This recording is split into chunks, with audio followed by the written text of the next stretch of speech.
This edition of MacVoices is supported by you, our viewers and listeners, through our new Patreon campaign. If you get value from MacVoices, please consider helping support the show by visiting patreon.com/MacVoices. Welcome to the Mac Jury on MacVoices. This is the talk of the Apple community, and I'm Chuck Joyner.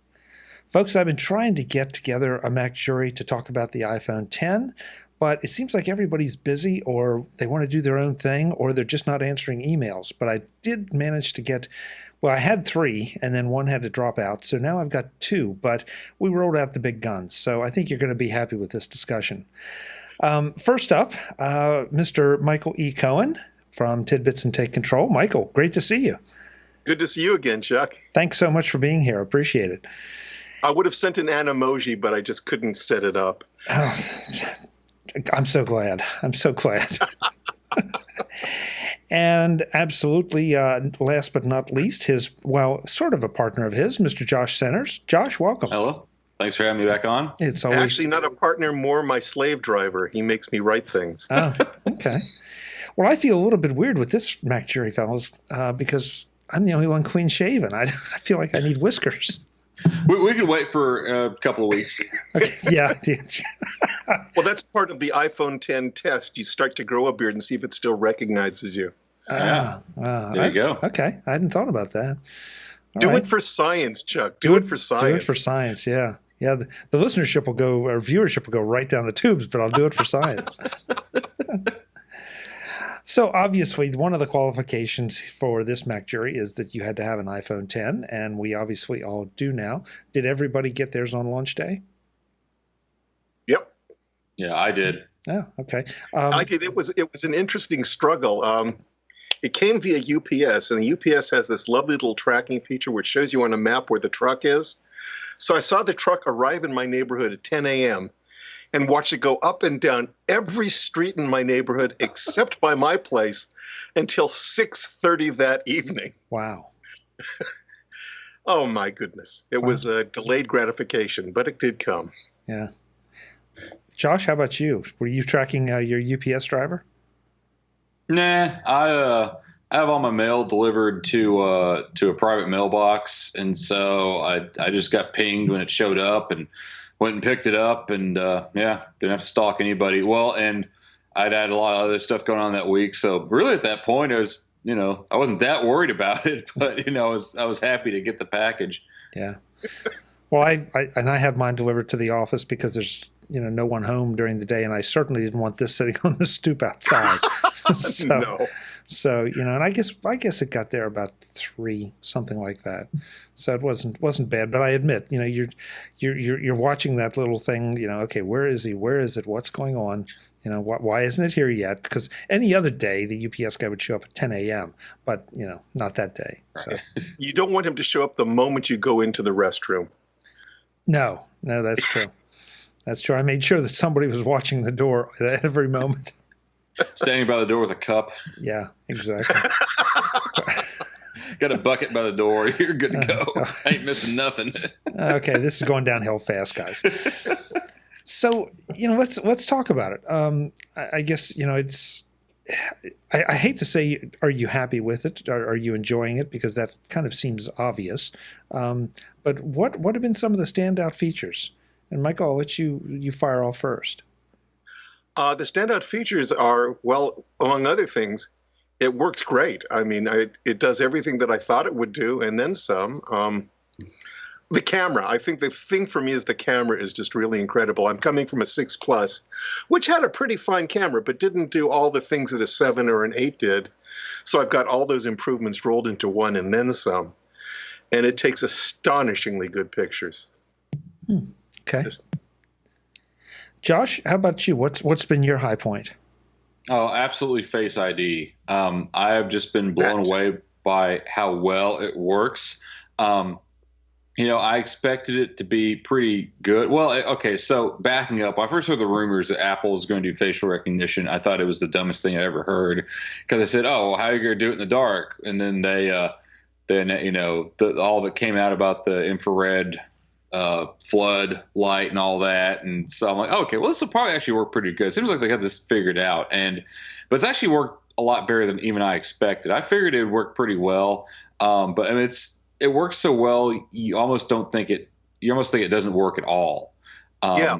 It's not until you hand your phone to a friend or you watch and this is one of my favorite little features about it. You watch your notifications turn from generic notifications to showing you the actual message because it recognizes your face. It's such an incredible feature, and I think it's probably honestly the biggest thing to happen in Apple hardware since at least Touch ID. So I think it won't be long before we see this in every Apple product. I have to tell you, I was a little afraid of it because just like I was afraid of Touch ID, because if they had not been able to pull this off and do it well, it would have been just a crushing blow. And so, it's, I mean, you give companies, you give anybody credit for stretching themselves, but you're afraid of, if it goes bad, this is going to be really bad.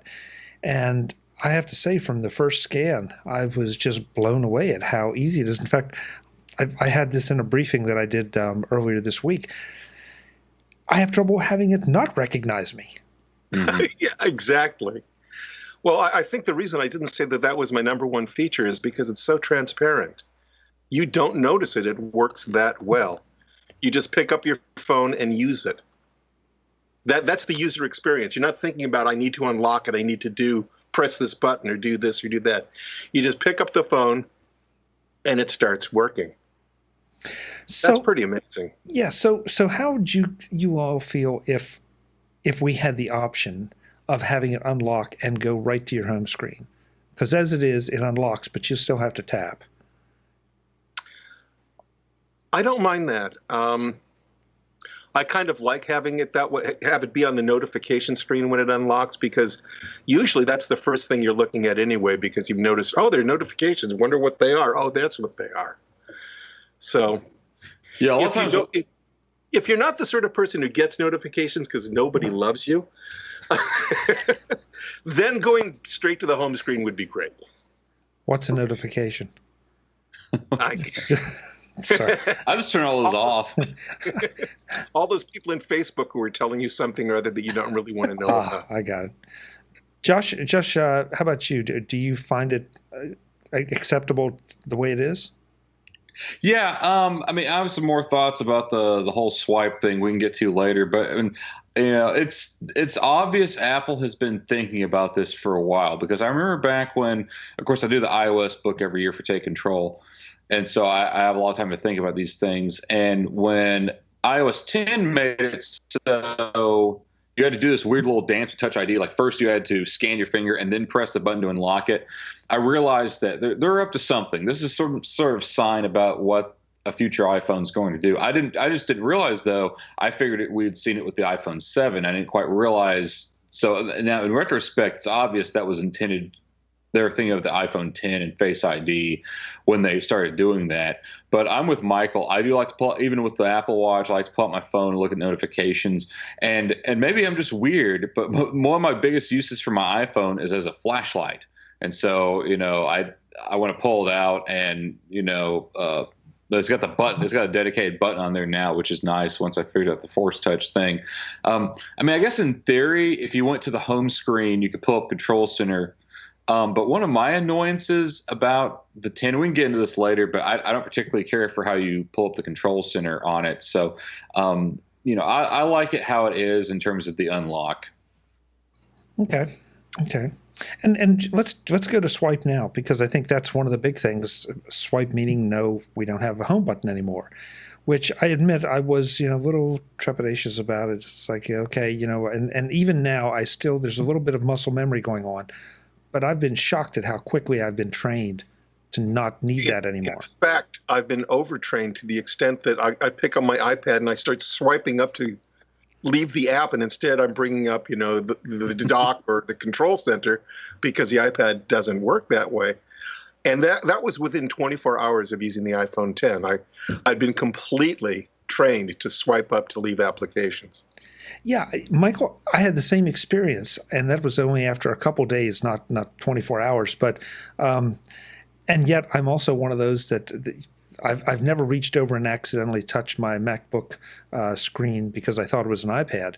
But I was really shocked at picking it up, and it's like, you're right. What happened? Oh, that's right. This is not the iPhone. So Yeah, that I've never done that with the Mac, except in one bizarre situation that wouldn't affect most people. And that is when I'm writing a Take Control book and I need a screenshot of an iOS screen. I usually hook it up to my Mac with the lightning cable and use QuickTime to show me the iOS screen so I can take screenshots or even movies and pick the frames I want to get the right screenshot. But then I've got the iOS screen on my Mac and I start poking at the screen on the Mac because it's an iOS device. Yeah. Josh, you were the one, though, that brought up swipes. Good, bad, and different. You don't like how the control center is brought up. Anything else? Is that just a personal bias of any kind? Yeah, I guess. Well, okay, so I'll cover the control center thing first because I think it's the easiest. It's just hard to do, and because you have to reach up way too far to pull down on it. And also, it's a complete 180 from what you used to do, because you used to swipe up from the below the bottom, and now you swipe them up from the top right. So and the animation doesn't look quite right. So I think it was something that was relatively last minute for Apple. I do want to talk about the home screen or the home button swipe. The Apple is apparently making it. They're deliberately not saying what that bar is at the bottom of the screen, which is going to drive me nuts here in a few months. But haven't given it a name that you can refer to in text. Is that what you're saying? Well, I'm saying, as John Gruber and Daring Fireball was saying that he's seen several documents and they're going out. It's one of those things where they're going out of their way to not name it. It's the bar that shall not be named. It's the Voldemort bar. Yeah, so it's going to be up. Well, I guess the good thing is I'll have to come up with a clever name for it. I'll say, as someone who has a lot of RSI problems, like pressing buttons is painful for me. Like pressing the home button was always painful for me. So the home swipe is pretty awesome from that perspective, because it's a lot less strain on my wrist. I can't even really deal with computer mice. Like I want as much touch as possible. I'm a trackpad guy now. But now I think it's also an accessibility fail, though, because I think that home button is just so intuitive. And, my son uses an iPad, and the one thing he knows how to do, he knows how to mash that button. If something's wrong, mash the button. And I was talking to my mother the other day, and, she's in her 60s.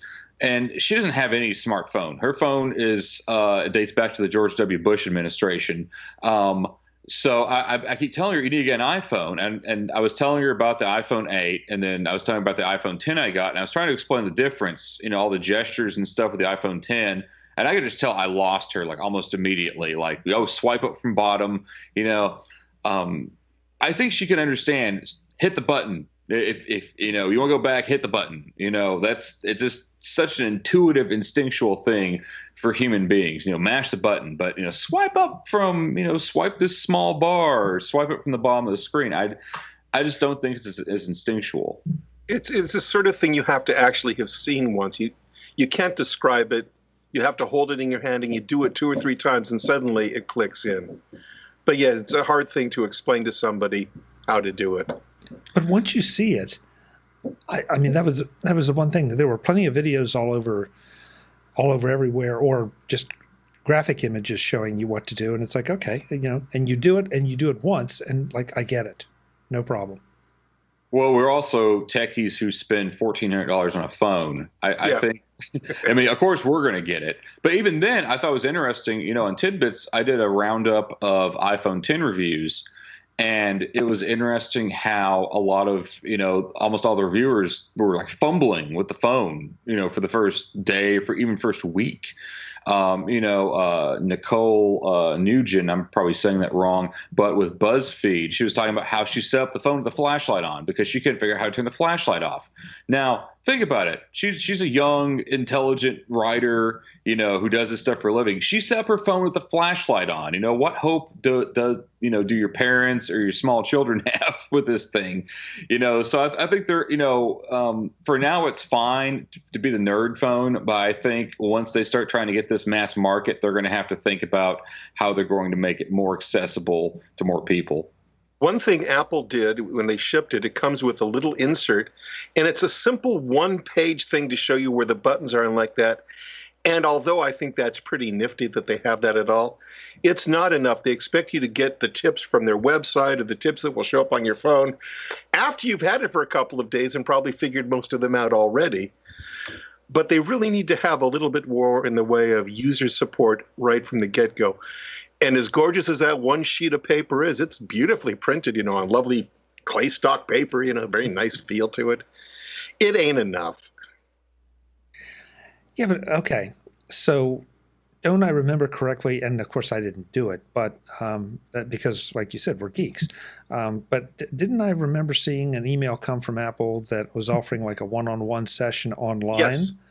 Yes, yeah. They do offer that to you, and that's great, again, if you have the online access to do it. But, you've got the phone, and you may not have learned enough to set it up to do that online session, because there's, a bootstrap problem there. Well, yeah, I mean, if you're having to include a little piece of paper, or you're having to tell people, hey, go get some training online, as far as I'm concerned, from a usability standpoint, you've already failed. I mean, and like I said, it's fine with the iPhone 10 because, your mother's not going to buy this phone, I don't think. People aren't just going to casually buy the hard-to-find $1,200 phone, $1,000 to $1,400 phone. People aren't just going to stroll in. Well, they might. I don't know. But it's going to be easier to steer them toward an iPhone 8. Yeah, but in the future, when they really start trying to expand this thing, because this is kind of like the MacBook Air of iPhones right now, and it's the same. It was the same thing then when Steve Jobs pulled that little laptop out of an envelope so many years ago. That wasn't the computer at the time you would have bought for your kid or for your parents either. That was the nerd computer. It's like, oh, hey, this thing, you're buying a prototype and you're paying for the privilege. So it's something I think they're going to have to think out. But I really don't think they need to get rid of the home button. I know there's so many advantages to doing it. And, maybe a virtual home button's the way to go. But, yeah, they're going to have something, big button you press to get out of stuff when you don't want to be in it anymore. I think that's going to be crucial. Well, we'll see. Again, once something becomes commonly accepted among people, stuff that wasn't intuitive before becomes intuitive because everybody else is doing it. And, you pick it up that way.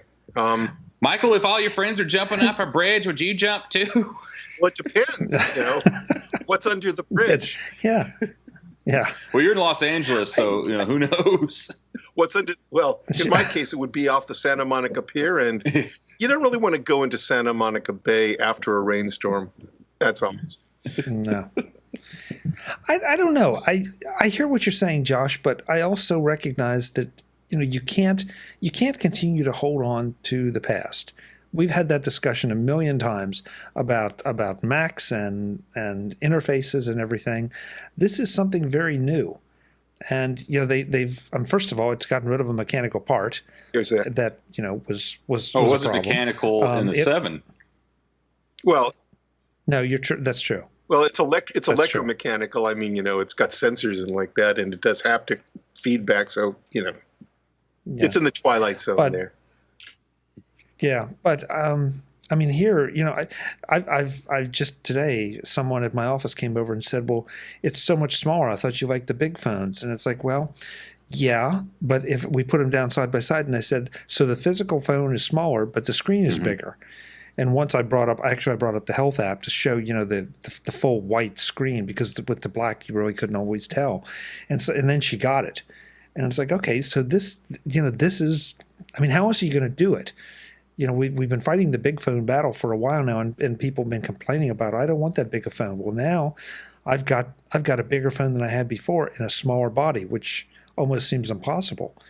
And it would be impossible if you tried to keep the button. Yeah, well, I'm coming from a 6 Plus to the iPhone 10, and it doesn't actually feel that much smaller to me. The only time I really notice the difference in size is when I'm reading iBooks and I go into landscape mode. There are fewer lines of text on the screen because it's a narrower screen, and they're reserving extra space for that bar which shall not be named at the very bottom. So you've only got like 4 or 5 lines of text on the screen, so it's not as big a win to read a book in landscape mode in iBooks on the iPhone 10. I can somehow live with that. Yeah. One thing I had a viewer write in, and something I had to go and try because I hadn't thought about it. That he said, and he's right, that Face ID doesn't work in landscape mode. That he would roll over in bed in the morning and look at his phone to unlock it, and it mine just did. Now I will say in landscape. Yeah, I just tried it.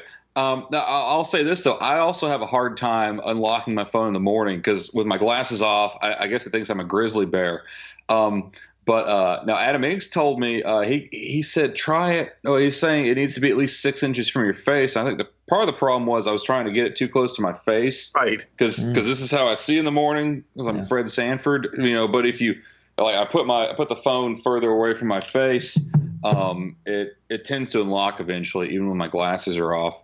So I'm just gonna try it again. I have very close vision without my glasses. In fact, I've got clear vision from my shoulder to almost to my elbow. So I tend to read things without my glasses very closely.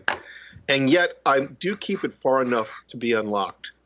And the very first time that happened was the night that I got the iPhone. At 3 a.m., some car came down the alley, playing the radio really loud and woke me up. And so I reached for my phone as I do, to pick it up to see what time it is. And it unlocked in a pitch black room. And I thought, this is big magic. Yeah, for real. And I did just try it and I had the phone totally locked and unlocked it with landscape. And it doesn't work if you start in perfect landscape. If it's like any kind of angle, it'll recognize. So it works pretty well for the most part. Just not. And it's also training itself every single time you unlock it. So over time, it's going to be getting better. Mm-hmm.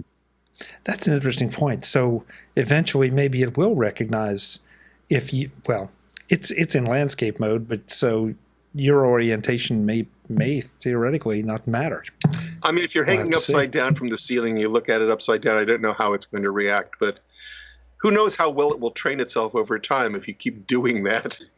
Yeah, there's been an interesting thing where some reviewers are complaining that Face ID recognized their siblings. Well, it turns out what they were doing is they kept handing their sibling the phone, and the phone retrained itself because I guess they looked enough alike. The phone assumed, oh, this is the same person, and just over time trained itself to open the phone when their sibling looked at it.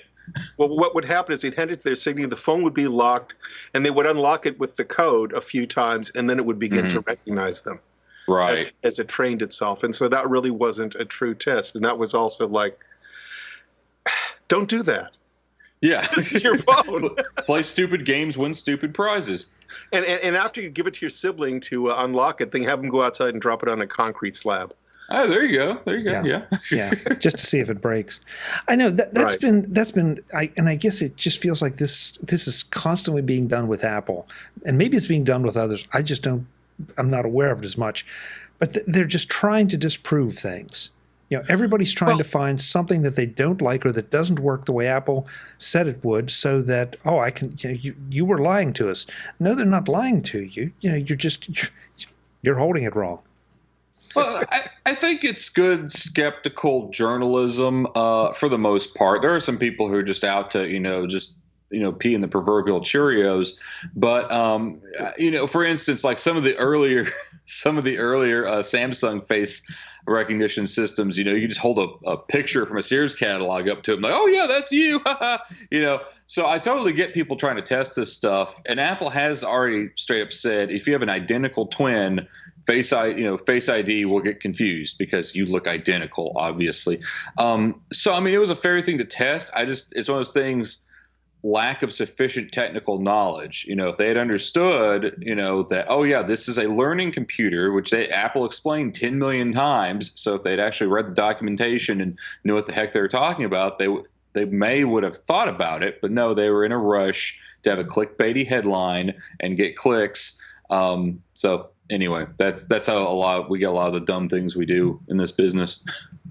Yeah, but you just said the magic phrase Josh, and that's some of the clickbaity headlines. They just because we all are going to do it. That oh, you found a way to get around it, or you found something that doesn't work. Well, I want to know so I can maybe avoid it or prevent it. Mm-hmm. And I've given them the click, and I want to smack myself every time I do it because I'm rewarding them, and I don't like that. And, right. Every review doesn't have to be glowing. Let's be clear about this. I want accurate information, but there are ways to present the information in a balanced fashion, and that's not it. Yeah, well, you got to get the eyeballs. It's the war of the eyeballs, and you got to get them. Yeah. Yeah, I guess. But no, see, we're lucky at Tidbits because if I write anything even remotely clickbaity, I get lots of nasty emails. So I have to go out of my way to make them not clickbaity. Yeah. That is a nice thing about Tidbits. We can actually be, journalistically ethical, I guess is the best way to put it. My wife likes to say we're the academic journal of the Apple community.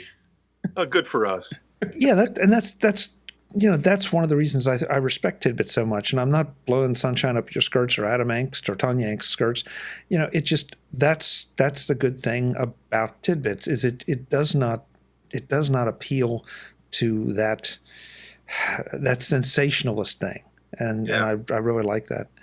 One thing though I have not seen a peep about, and I'm curious if you guys have done this. Now I'm going to have to explain why and how I figured this out, and I think you're going to tell me that you know why. But the lightning jack is on the bottom, so if you're going to use a wired headphone, you're going to have to plug it in with the adapter to the lightning jack. Up till now, if I did that and put the phone in a dock on my desk, obviously, because there's got to be a bottom, unless I have something that would let me do it landscape, I'm going to put it in upside down. And the screen would reverse and go to right side up. So it really didn't matter. Mm-hmm. But I'm not having it do that this time. Now, is that a feature? Is it a bug? Or is it, I'm sure it's probably because of the camera. But I just find it interesting that I have not seen that written up anywhere. And it's not a huge thing, especially now that a lot of us have gone to AirPods, but it is something that, that it doesn't do that anymore. And that, by the way, is the correct answer. It is to buy a $160 set of AirPods. And then if you would please buy the $60 wireless charging case when it is available later this year. Please and thank you. Yeah. Well, I must say I give 100% thumbs up to the AirPods because I got those before I got the iPhone 10 as a birthday present, and nice birthday present. And I must say that works great with the iPhone 10, and I wouldn't be without them. Wired headphones are so last decade. Well, they are, and the thing is, every wireless headphone I've tried, or earpod I've tried, wireless earbud, yes, it works, but it hasn't been a great experience. The AirPods have just been phenomenal. So I'm with you. But back to your actual question, I don't really have an answer, but I will say one of my annoyances with the iPhone 10 is that I'm coming from a 7 Plus, and I liked how there were so many different orientations on that phone. Things that usually don't landscape on an iPhone could go into landscape on the Plus, and that just isn't the case with the 10. That's true. And it's sort of irritating, especially as someone who tends to need to take a lot of wide screenshots. But I also had another annoyance, and this goes a little further back, is, the Plus phones used to have all kinds of special keys if you put them into landscape orientation, and those got stripped out with iOS 11. Yeah, I miss them. Yeah. But at the same time, it makes it easier to write the Take Control books because there's one less keyboard variation to deal with, and it got to be pretty strange because each iteration of iOS would have a different set of special keys in landscape mode on the big screen phones. And you'd go, well, this key here, unless you're in 10.3, in which case is that going to be that key there? And it was like nightmarish. So it's when you speak in very general terms, like, look for the undo key. It may be there. It may not be. If it is, this is what it looks like. But, it feels, it feels like there are good reasons for that. I mean, Michael, as you said, the phone is in landscape orientation, it's narrower. So you don't have as much space, and you don't want all of your space taken up by the keyboard. You want to try to minimize that.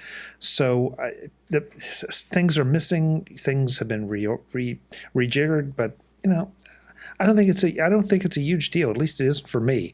And that's I'm not everybody, but I think I'm a fairly common user, even if I am a geek. My takeaway from this whole thing is that Apple doesn't really like the Plus models that much. I think they felt compelled to sell them because there was clearly a big demand for those, and Samsung was starting to cut into the iPhone sales with their ridiculously large phones.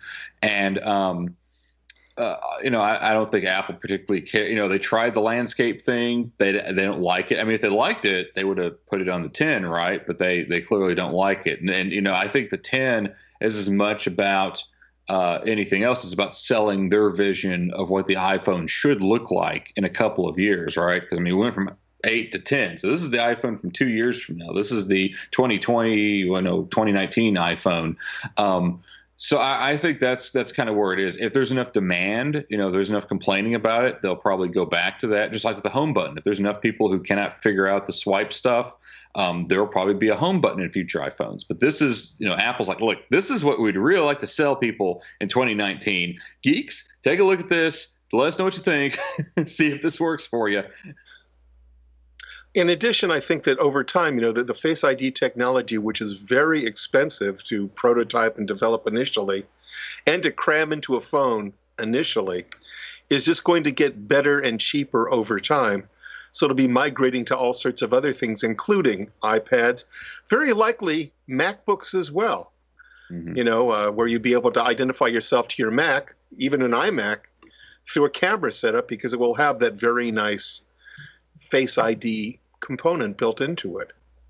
I would love to have that. I'd love to be able to open up my MacBook and I will be very surprised if it doesn't happen. Yeah, it doesn't soon. Soon. Because it solves such a huge problem for Apple. Because they've been wanting to get some sort of biometric authentication on the Mac forever, and the Touch Bar is a way to do it. It was a way to get Touch ID on there, but we've had this discussion. It kind of sucks. So this is a way better. In fact, there's even a rumor, and it's just something to keep an eye on. We'll find out soon enough. There's a rumor that the iMac Pro will have Face ID because the camera, the camera and the front-facing camera in the iMac Pro is going to have a lot of the similar characteristics to the front-facing camera of the iPhone 10 that I can't think of right off the top of my head, but something to look out for. I think it's going to happen quick. Now that they have the R&D, because I don't think any of these parts are that expensive. Cameras and infrared and all that. That stuff just isn't that high. It's mostly the software and the R&D and figuring all the AI to figure this stuff out. So keep your eyes peeled. Yeah. Josh, forgive me, I'm going to do one more little rant, and then I promise that'll be it. But this was another thing that bugged me a couple days after it came out, that there were all these sites saying that this is how much the iPhone 10 costs to put together, and Apple's profit margin is, oh my God. And it's like, okay, you are probably right about that. But, you're overlooking the R&D. And you're overlooking the years of development, everything. And it's just amazing how that never seems to make that in the article. And so people get all head up about how much Apple is overcharging for the phone. Yeah. And it's like, no, they're not overcharging. They're trying to recover. Yes. If you're not, I tell you what, if you're not happy with it, go buy some Apple stock and then you can reap the benefits. Or buy a Pixel, buy a cheap Motorola. Well, the parts cost X much, the phone sells for Y, therefore the profit margin is.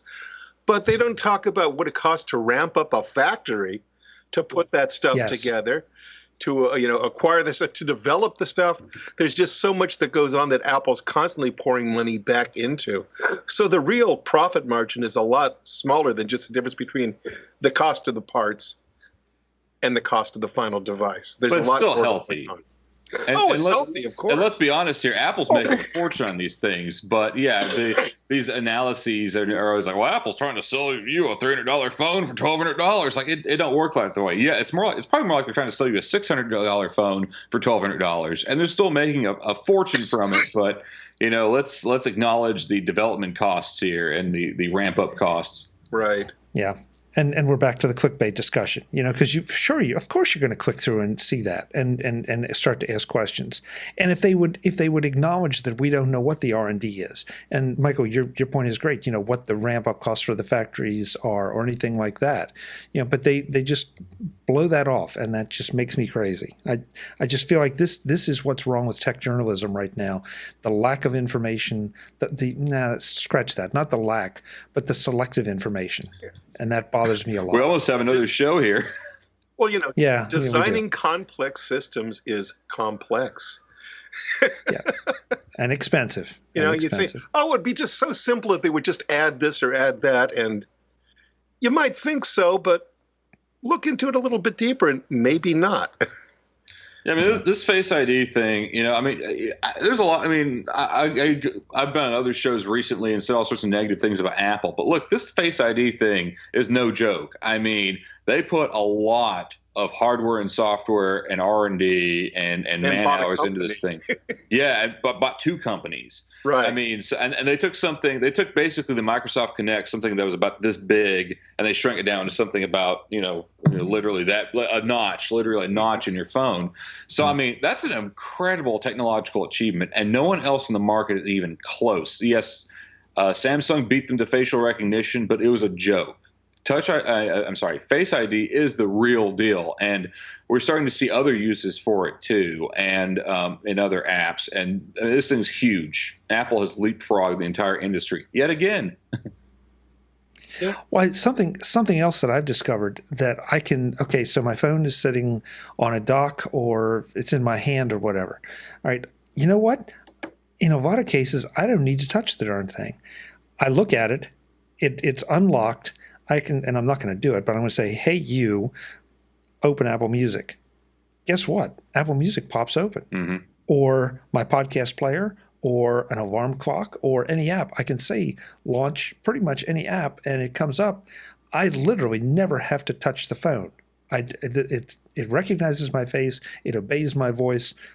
I'm in command. Yeah. And I like it. This really is, big magic in a lot of ways. We're so jaded now, but think about what you were using in the year 2000. And if somebody, kind of walked up to you and said, hey, Chuck, check this out. Your jaw would be so far down on the floor, you'd trip over it and fall on your face. The real question is, would you still be curious what the deal was with the notch? There's a notch in that. Yeah, that's a beautiful screen. What's with this thing? What's up with that? No, the notch really doesn't bother me at all. Yeah, it really doesn't. No, not even a little bit. In fact, I had to sort of remember that it was an issue. Well, and it's another one of those non-stories that, okay, you heard about constantly. Maybe if you're OCD, it bothers you, but well, I'm OCD enough that I have a home screen image. My background picture on my home screen is a lovely photograph of the surface of Mars taken from orbit that shades to darkness as you go near the top of the picture. So the notch becomes almost completely invisible on my home screen because the rest of that part of the screen is almost black anyway. I think Apple made the right choice to embrace the notch, because I've seen some apps already that are trying to hide it. And it looks stupid, and you just have less screen space. I mean, Apple came up with pretty good use. Like, look, put time and little indicators up there and stuff that's just needs to be there anyway and just takes up space, and then let the rest be for content. And you have some very stubborn app developers who, I think Apple's probably going to smack down sooner than later, who are trying to put just a black bar up there, and it looks even dumber because it looks like you're missing part of your. It looks like the flat tire of those round Motorola smartwatches. It just looks stupid. Embrace the notch, please, for the love of all things, and just embrace the notch. Get it over with. Yeah, there are many towns in the United States that have the word notch in their name anyway. There's Hicksville Notch, So, embrace it. We're going to get T-shirts made. We're going to get T-shirts. Embrace the notch. Not to be confused with the controversial creator of Minecraft, by the way. You may not wish to embrace that notch. I don't know. That's a whole other show. I have no idea. what you're talking about. Is it something we can talk about, or should we just let it go? Just let it go. It's just let it go. Okay. All right. All right. Sorry, folks. He's a guy who just got a lot of money and he can do pretty much wherever he wants. And so he does. And, Okay. When I get to that point, I probably will too. If I get to that point, you'll never hear from me again. I'll be missing. I'll be vanished in the woods. How about the initial setup, the migration from your previous phone? That was an interesting experience for me for a couple of reasons. Yeah. Well, when it first arrived, I said, I've got an iCloud backup, like Apple said, I've done all the things they said to do. And I'd heard that there were problems with the activation server on the first day, so I was expecting that. And I take my phone out of the box, and it gets a little bit of the way into the quick setup where you hold the old phone next to the new phone, which began to work great. And then it said it wanted a SIM card. I'm going, what? And it kept failing on I want a SIM card. So finally, I pulled my phone, picked the phone up and looked at it, picked up a little pin and stuck it in that SIM card hole and popped the SIM card door open a bit and closed it. And then it stopped asking. So apparently it had become somewhat unseated in the course of being shipped. And if I hadn't known about the fact that you could open the SIM door that way and try it out, I would have been, in the Apple store the next morning ranting and yelling and screaming, this damn thing doesn't work, blah, blah, blah. So it was like 10 minutes out of my life that I will never, ever get back. But after that, it went pretty well. The other glitch I had, and it wasn't really a glitch, was I, again, unpaired my Apple Watch. Yes, I am a slave to the Apple store. Everything of mine is Apple, including my underwear. I unpaired my watch, so when I went to the backup, it would take my Apple Watch back up. When I repaired my watch with the new phone, all the stuff would come back. And so it sort of kind of did. It took like about 30 minutes for the watch to pair itself again without slow little circular indicator on the watch face. And I said, great. And I opened up the activity app on my new phone. And the last 2 months of my activity, where I'd had all the rings closed, I'd been such a good boy exercising every day, that was missing. And I said, oh my God, I've lost all that stuff, like 150 days worth of activities that I'll never see again. Then an hour later, I opened it back up and they were back. So it was just slowly refreshing itself. And so those were little things that I didn't know would happen. But generally speaking, the transfer was pretty much flawless with the iCloud backup and restoring from there. Like I said, I got the phone at 6:30, and by 8:30, I was up and running, and everything was just great. Yeah. Josh, how about you? Did you do a hard cable backup, or did you pull it from the iCloud and use the quick start option? Well, first of all, it took about 6 hours before I could hit an activation server. So that was fun. I got my phone around noon, and I had it set up about 6:30 that night. So I don't want to dwell on that too much because that was a one-time thing. I do wish Apple had their stuff a little more together. It's like, I kept making the joke, if only they had some way to anticipate this level of demand. And for those curious, it was Apple that was responsible, regardless of which carrier you're on.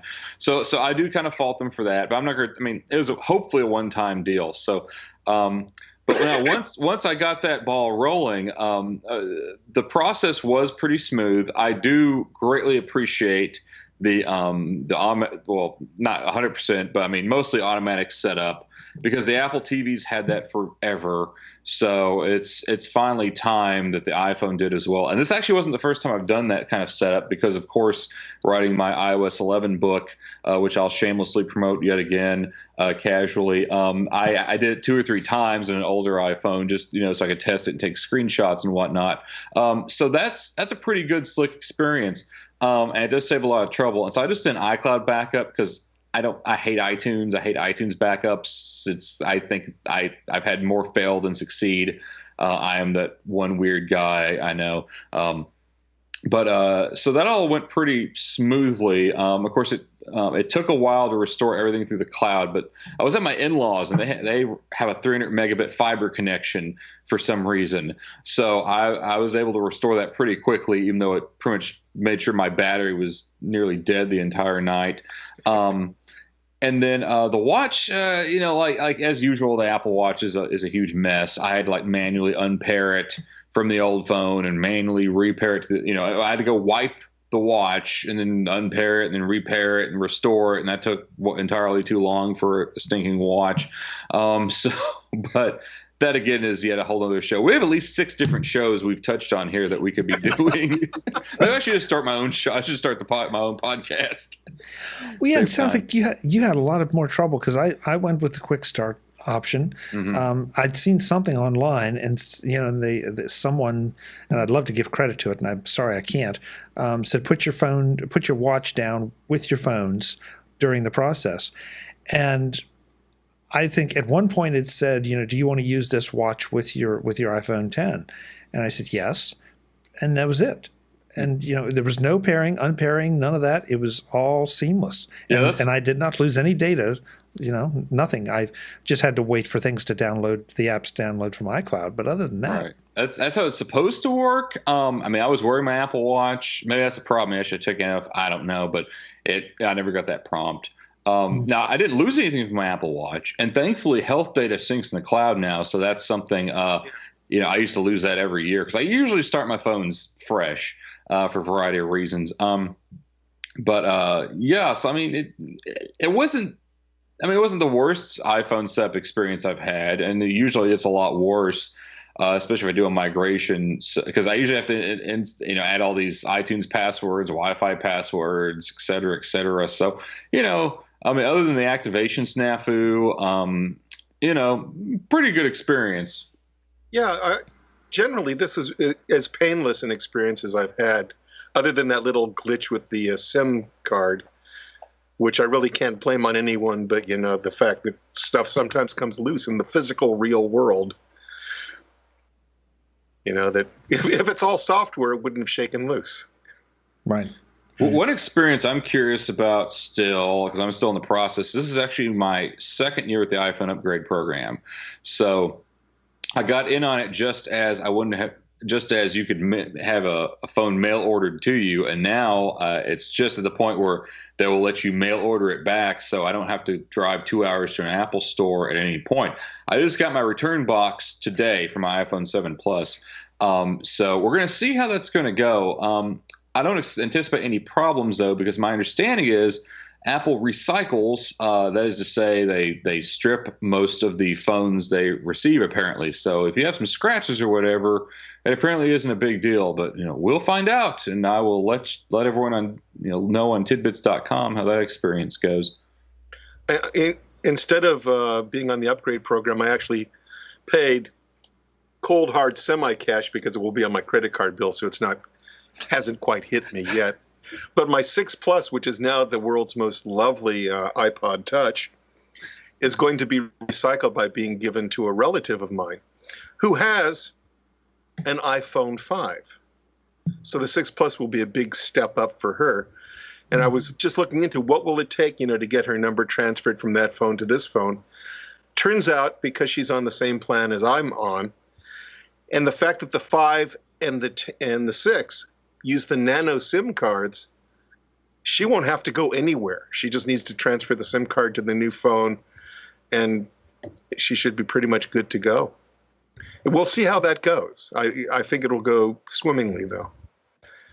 But finding out that information was rather difficult. There's no one place on Apple's site or anywhere I could find that gave you a nice breakdown of the step-by-step you should follow if you're seeding your old iPhone to a relative, what you need to do. And if they're replacing a phone, it would be nice to have something like that. But wouldn't a lot of that depend on the carrier? It would depend somewhat on the carrier, but that's 4 or 5 pages, 4 or 5,000 words on a website would save an awful lot of having to go here, go there, look here, look there. It would just make it much more convenient. But that means you wouldn't be part of the upgrade program, which, for all I know, Apple makes a nice amount of money off of. Sure they do. Well, I'll tell you another thing about the upgrade program. When it came to pre-order, it was one tap on my iPhone, because you set everything up days in advance, and unfortunately you still had to wake up before the chickens. I know I have chickens, so I know what time they wake up. So you still had to wake up in the middle of the night and tap the stupid button, but at least that's all you had to do. And so once things finally came online, that part was pretty smooth. So at least they take good care of you in that way. I really wish they just say, hey, we know which phone you want. You'll get one. Don't worry about it. You're one of us. You're in the club. I mean, that's how it should be. But Josh, that I felt like that was the case. And listen, this is the case from cars to just about anything you can think of. If you are a loyal buyer, if you're in the program or whatever, then I don't say that you should be at the front of the line, but there should be some perks. And as far as I was concerned, one of the perks of being in the upgrade program was getting to do all the order selection, everything. Would I rather have not gotten up at 3 a.m.? Well, yeah, of course. Mm-hmm. But the fact that I was able to wake up at 3 a.m., tap, and then go back to sleep and not have to sit there and agonize over it. And I know that I was lucky, and some people did, even in the upgrade program or not. But still, it felt like, okay, this is just that one little thing that Apple's giving you extra because you're part of their program, not AT&T's or Verizon's or whatever. And I really like that. I think it'll push more business to them, because I would encourage anybody that if you're going to be one of those that wants to upgrade your phone every year, get in this program. Yeah. Now you're right. We will see how it goes. And it seriously has gotten back. And it has, that's going to be interesting to find out. But it has improved every year. First year you had to drive to the Apple Store for both sides of the transaction. Now you don't have to at all. Now it's all done through mail, and now you're starting to see perks and bonuses. So over time, we'll see how that evolves. But I think Apple would be crazy to not build it up more, because once you have someone in the program, if I wanted to switch to an Android phone, oh man, if I was going through Verizon, it'd be easy. I say, hey, take this iPhone, give me an Android, and they'd probably be more than happy to do it. That's going to be harder if I'm in Apple's program, right? So I'm even more locked in. And plus, I'm giving my money directly to them. Verizon never touches it. So, yeah. Well, one thing they could do with the pre-order stuff is have it begin at 9 p.m. Pacific time, so it would be only midnight East Coast time, rather than having you wake up at 3 in the morning. I was lucky. I was up at midnight here on the West Coast, so I didn't have to set an alarm or anything. I was still awake. But, if they did it at a more sensible hour to open up pre-ordering. Yeah, but sensible hour, depending on where in the world, literally, yes, where in the world again, you are. This was pre-ordering in the United States, because pre-ordering began at a different time in Australia, began at a different time in other locales. But, saying to people you have to wake up at 3 a.m. if you want to be first in line, that's something that has to go, the way of, the steam engine car. It's a good idea, Stanley, but no more. Yeah, and I think it should be a lottery like WWDC tickets. Maybe give better chances to certain customers. If you're in the iPhone ticket, right? Well, if you're in the iPhone upgrade program, maybe you get more chances up front, or if you're a repeat customer, you get chances up front. But if this is your first rodeo, maybe you get a little further back, but you still have the opportunity. You may come out in the first shipment. You don't know, but at least you don't have to get up at midnight, 2 a.m., whenever. For me, it's 2 a.m. To do that, because it's just ridiculous. And the older I get, the more ridiculous it seems, and I'm getting to be an old man. I need my sleep, and I get up at 1:30 in the friggin' morning to order a toy, to order a phone like a child. I guess I live in the best of all possible worlds in that regard, because for me, like I said, again, it was only midnight. I didn't have to get up till 3. And if instead I decided to forego that whole experience, I could have gotten up at 8 a.m. the following morning and walked 3/4 of a mile to the local Apple store, which is right in my neighborhood. It's harder to drive there than it is to walk there. That's how close it is. And they had plenty of them available for sale. So, I could have gone through that experience instead. And that whole communal experience of standing in line is actually a whole lot of fun if you don't have to drive for hours first and park and worry about that. Or stay in the cold. Yeah, because, again, I'm in Southern California. Right. The weather was fantastic. It was a lovely morning. And there's places to get coffee and donuts. It would have been just great. Yeah. But I don't mind waking up at 3 in the morning for it, because I earn my iPhone. You're a go-getter, Chuck. I earn my iPhone. I don't want any of these handouts or this lottery stuff. I want to earn my iPhone. Many both is drive to bring you this technology. The objectivist MacJury. Yeah.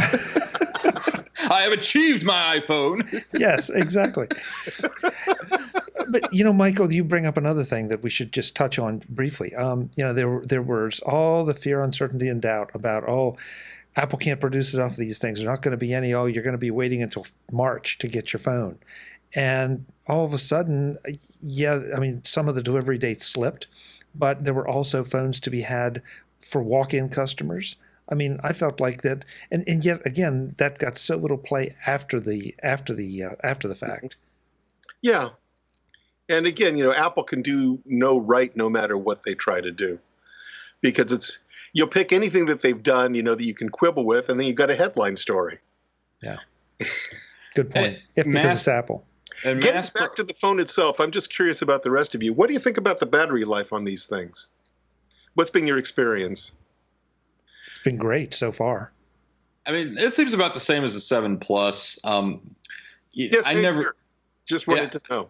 It's just never really a scientific thing. So, it's usually, if it's super amazing, I'll notice, or if it's super bad, I'll notice. But I've had all day battery life.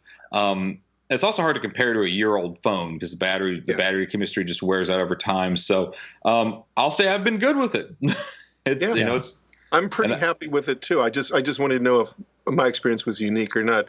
The other battery story I have, again, is related to my Apple Watch, and that is, after I paired it to the new phone, my battery life seemed to get a bit better on the watch over the course of a day. Now, I'm not quite sure if it was just the fact of unpairing and repairing meant that it had to kind of like flush all sorts of cruft out of the phone system, the watch's system, and that made it a little better, or because at the same time I also discovered how to turn off the automatic music app that shows up if you start playing music on your phone. It shows up on your watch.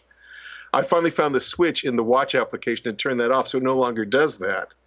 So that may have meant, a little bit less power being drained when I listen to music on my phone. So I really don't know. But the watch battery life has been better. Yeah, I've not seen any change in the watch life battery. The phone battery has been great, but to Josh's point too, you're right. It is difficult to evaluate because that first day you're really playing with it, doing a lot of things, testing it out. Mm-hmm. Today was my second work day back. Sort of doing a little bit more normal, routine use. And it seems to be, even better than this 7 Plus, but it's also a brand new phone. So this is also anecdotal, but this morning I had a phone call with somebody that lasted, I think, 45 minutes. And my phone was fully charged at the outset of that. And when I finished the phone call, I just decided to look at the battery charge again. I think it was at 99%. And that's for, 45-minute phone call, and that's all it took? Well, that's not too shabby. Yeah, I've been using mine all day, and I use mine pretty heavily. And I was in some areas with a really poor internet service today. I'm at 62%. So for 10 hours or so, I'm at now. So pretty good. It's hard to say for sure, but you're not. I don't think anyone's gonna be disappointed. Yeah. Yeah. One other thing that I didn't really think about until I guess it was yesterday, this phone sounds, the audio playing, if you're playing a podcast or music, it sounds so much better. The physical speakers on the phone. They have a lot more punch. They have a lot more definition. Now, don't misunderstand. I'm not going to say that you're going to hear every string in a classical piece, but for casual listening, or especially for podcasts, I almost don't need my AirPods. I almost just can play it out, and if I'm walking around the room or walk into the next room, I'm going to be able to hear it, and that's quite an improvement over my 7 Plus. It certainly sounds a lot better than the 3-transistor turquoise transistor radio I had when I was a kid. You could drop those though. Yeah. No problem. Actually, I did, and it broke. Oh, well. But that's okay because I taped the case back together, and I could look inside and see where those 3 transistors were. See, at least you could solder them back then. I haven't really noticed the speakers. I need to pay attention to that now. Now the screen, though, we would be remiss not to discuss the screen a bit. Boy, yeah, Well, so I didn't really notice that big of a difference until I fired up the TV app and went to my library and tried to find a movie that had been converted to 4K HDR. And Mad Max Fury Road turned out to be one of those movies. And I fired that up and just wow. There's this David Lynch video where he's saying, why would you ever watch a movie on an effing phone? Well, David, if you try to watch an HDR movie on an iPhone 10, you probably understand why. Because, it looks better, drastically better than any other screen I've ever seen. Big, small, otherwise. I was at the theater watching Thor recently, and I was thinking, this screen looks like crap compared to my iPhone. I'd rather be watching this on the iPhone. Dead serious. It just looks that good and that vibrant. And it doesn't even have to be a 4K HDR film, Josh. I have an old ripped copy of a DVD, so it's really standard definition, of Disney's Pinocchio that I happen to have in my iTunes library. Mm-hmm. And I fired it up on my iPhone 10, and that thing looked incredible. It looked amazing. It looked better than it looked in the theater. And I saw it in the theater because I was a film student and we actually saw those things on the big screen. And I was blown away by how the contrast ratio of an OLED screen is incomparable to anything of a backlit LCD. There's just no comparison. Mm-hmm. The blacks are truly black, and that makes a huge difference. Who would have ever thought that we would say that the iPhone screen is going to be competition for your local theater? Really, and again, this is another show. That's 7 shows now, I think. But if it's all the more reason, I wish Apple would just make a legit TV. I'm in the Gene Munster camp now of saying this, because if they could make a TV screen that looked as good as this iPhone 10, even if there's a stupid notch in the screen for some reason, it would be gangbusters. It really would. It's just wow. I'm not a big fan of HDR photography, but when you watch more so than 4K, but you watch HDR video content, it's stunning, and it's stunning on my Sony television. But you watch it on the 10. And if you've heard various interviews and articles I've written about these sorts of things, I don't get impressed by this stuff easily. I'm pretty as jaded as you get. Michael will tell you that. And so to watch HDR video on the 10 is really something else, and it makes me want something better in the living room. Yeah, it truly is a stunning experience. I am curious as to how it will last over time, because this is an organic device, basically, which means over time it will change its color. And especially the blue pixels will tend to fade out over the years. Mm-hmm. But how long that will take to fade out remains to be seen. Well, and with even with this screen, the color shifts with off-axis viewing. So if you look at the phone like this, it does change a bit. It does. But I still look at it that way, so that doesn't become right. It is a problem. But if you're sharing the screen with a couple of people, they're going to be looking at it off axis. Right, and 99% of people won't care. If you need absolute, total, perfect color reproduction, yeah, this probably maybe look at the 8 Plus. I don't know, but that is one downside, and it will be interesting to see if these screens burn in, because I have noticed, especially on these stupid apps, they try to hide the notch. There's just there's a big black blob up there. I'm wondering if that's going to burn into the screen over time. We'll find out. Yeah, guys, I've been saving this one. It was only brought up once, so we'll wrap it up with that. Animoji. Well, it is a gimmick and it isn't a gimmick. The stuff that people have been doing with it already has been incredibly creative. Maybe I don't need to see that many versions of Bohemian Rhapsody, but so many other things have been done as well. It's just pretty amazing. And it's the very first use of this technology.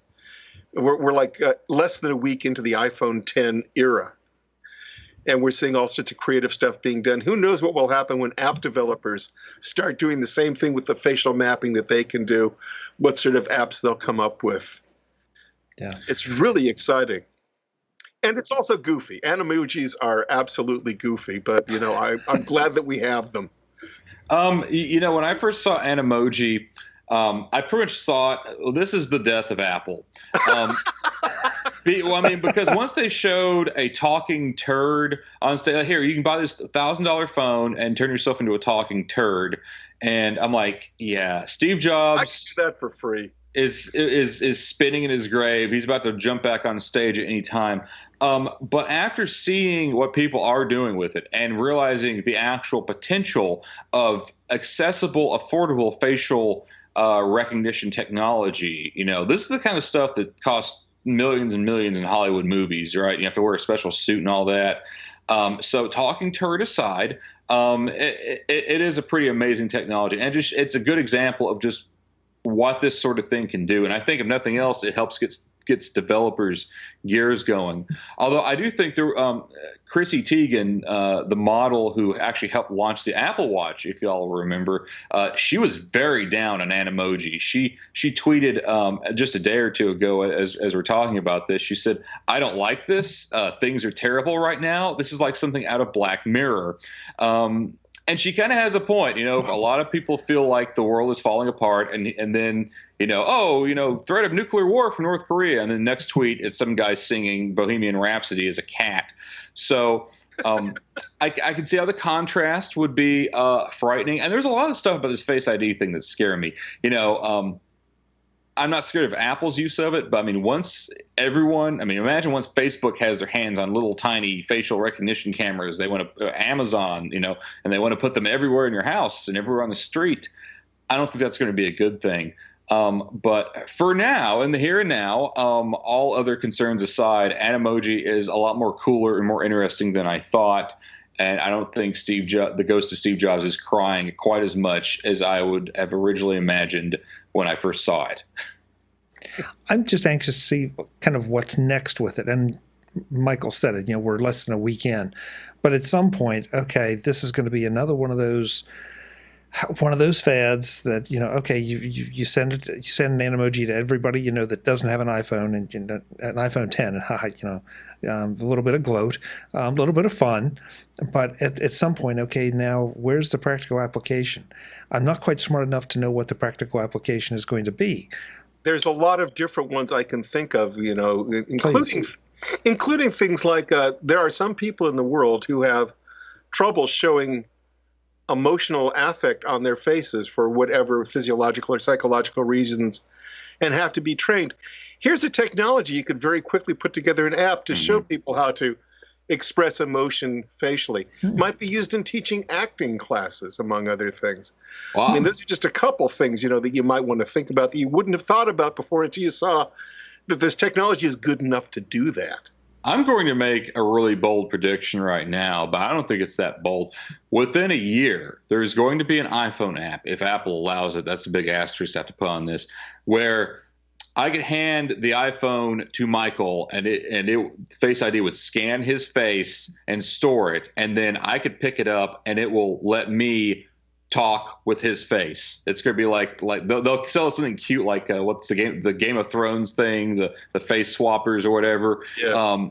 Or like the face dancers from Dune. It's going to be something like that. But within a year, there is going to be an app where it can scan your face and let somebody else use your face. Well, the fact that of a virtual Michael appearing on your phone fills me with both joy and dread simultaneously. I'm showing my age, but I just want a Max Headroom app. Is all. Yeah, I'm with you there. That's I really hadn't thought about that, but you're right that it. And if you need any proof of just how good this camera is, this will do it, the facial recognition, because yes, it's recognizing you, but it maps everything really well. Your mouth, the lips, and of course, you learn how to bug your eyes a little bit and make the eyes bug on the alien, or what is it? Puff your cheeks out to spring the ears out on the robot. Yeah. So they're all kind of little tweaks to them. But right. Yeah, it is going to be very interesting. It's going to be very interesting. Don't if you've got an iPhone 10 and you're like, oh, this is just for the kids. No, check it out. And at least, if nothing else than a proof of technology demonstration, you're going to be impressed. When Apple came out with the very first Mac in 1984, they had an app called Mac Paint. which, really was a terrible drawing program by the standards of today by far. And all it was really was a hack and a gimmick and a technology demonstration of what was possible. And that spawned everything that came after that with things like Photoshop. You wouldn't have had that if Apple had not come up with this technology demonstration of a bitmapped drawing program, which really produced, mediocre pictures at best, except it was better than anything you could have done before. It's the technology demonstrations that Apple always does with new releases. It's like asking, what's the point of a baby? All it does is lie there in the crib, and fluids and stuff come out of it, and it makes noise. What is the practical use of a baby? Well, and Apple likes to grow up. Apple likes to introduce these things in ways that aren't frightening, and there's so many very frightening ways they could have introduced this sort of facial recognition stuff. I think a talking bunny rabbit, or even especially a talking pile of poo, is probably the least threatening way they could get that to come across. But that alien scares the bejesus out of me. Yeah, it is a little weird. I do want to say real quick on the front-facing camera, besides just the creepy facial recognition and the Face ID, the front-facing camera itself, I'm not a selfie guy, obviously, but it's really good. The fact that it can do portrait mode and portrait lighting, and I'm not a big portrait mode person because I think they're kind of hard to capture. But now, if you're actually doing a self-portrait and you have portrait mode, it's pretty amazing. I've taken, even with my ugly mug, some really good selfies with it. Same here. So if you're selfie obsessed, yeah. I am astonished at how good that front camera is for stuff like that. And just how much is being done in the way of computational photography that seems, it's so transparent you don't know what's going on, but it's doing amazing stuff inside of this little tiny slab of glass and silicon. It's just, it blows me away. Now, I will answer a couple of questions because I know someone's going to ask them, and even if no one here has asked it, a viewer will ask it, about the beard and the Face ID and all that. So it is not 100% flawless. I will say that.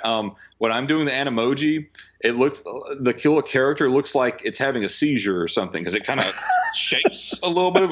Like sorry, I don't mean to be insensitive. I'm just saying its lips are always kind of moving just a little bit. I guess it's catching stray whiskers and it's screwing things up.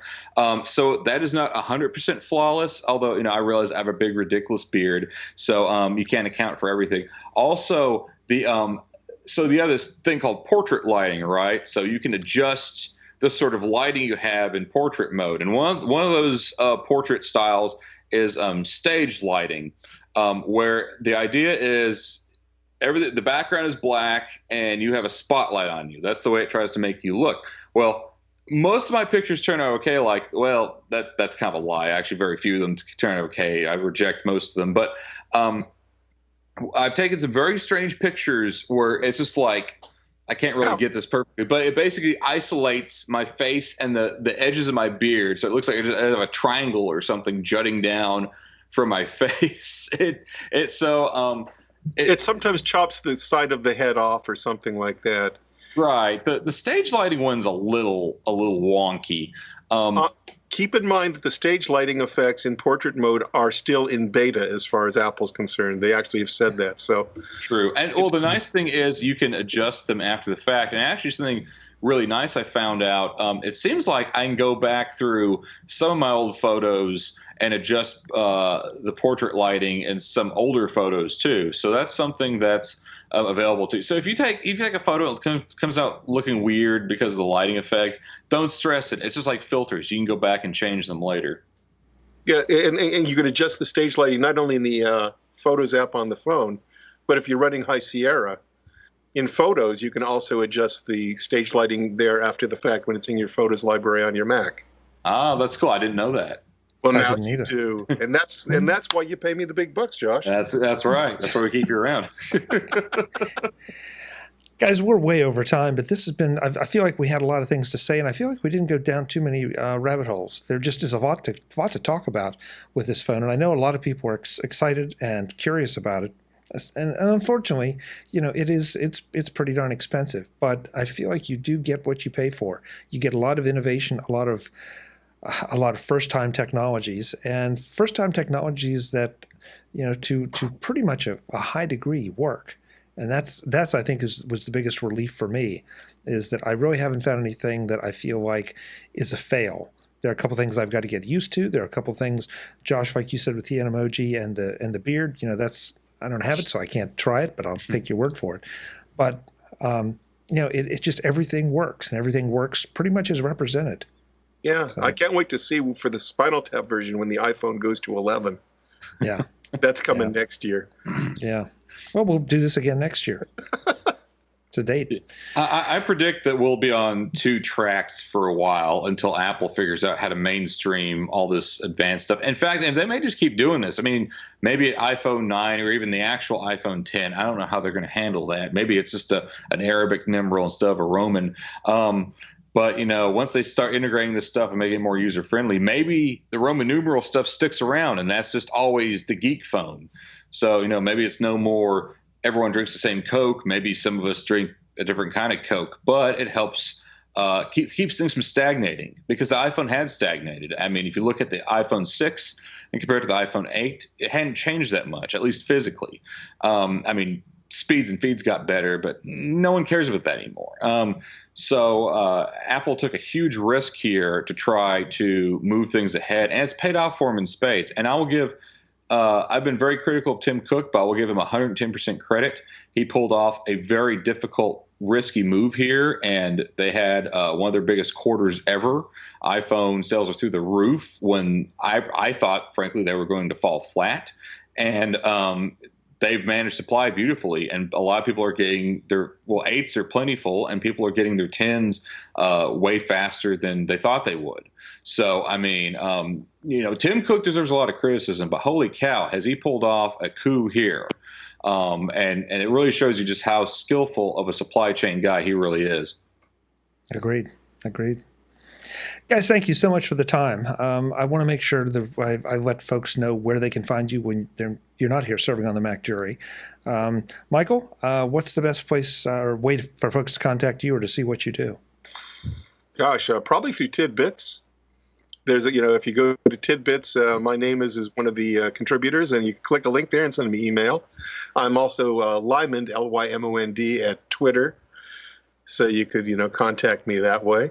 Or Lymond at me.com, or mcohen at tidbits.com, or, come on down, to the Wednesday Farmers Market in Santa Monica on Arizona, and you'll find me, around 8:30 buying strawberries for my breakfast cereal.